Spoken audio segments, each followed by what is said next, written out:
3 days before my wedding, my fiancé's sister pulled me into the kitchen, pressed a sealed envelope into my hands, and whispered, "You deserve to know what he did before you say yes."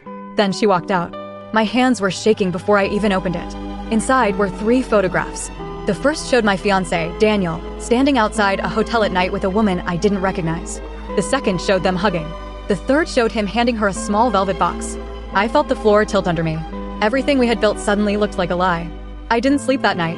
I rehearsed 100 ways to confront him, and every one of them ended with me calling off the wedding. The next morning, I put the photos on the table between us and asked him to explain. He went pale. Then he did something I didn't expect. He laughed quietly and started to cry at the same time. "Where did you get these?" he asked. I told him his sister gave them to me.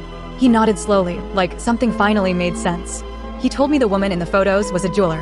The velvet box was my engagement ring being resized because he'd been planning a surprise anniversary gift with a matching band. The hotel was where the jeweler's shop was. He had receipts, texts, everything. But that wasn't the part that broke me.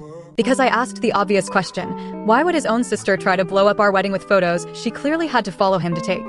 He was quiet for a long time. Then he told me the truth he'd been hiding, not about another woman, but about his family. 2 years ago, their grandmother left an inheritance, and it was written that it would only be released when Daniel married.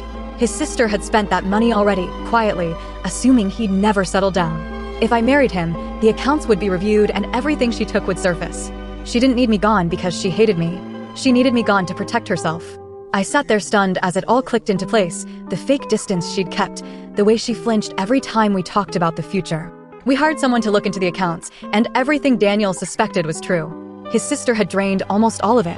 When we confronted her, she didn't even deny it. She just looked at me and said, "I really thought the photos would work." We got married 3 days later in a small ceremony, with 2 people missing from the front row.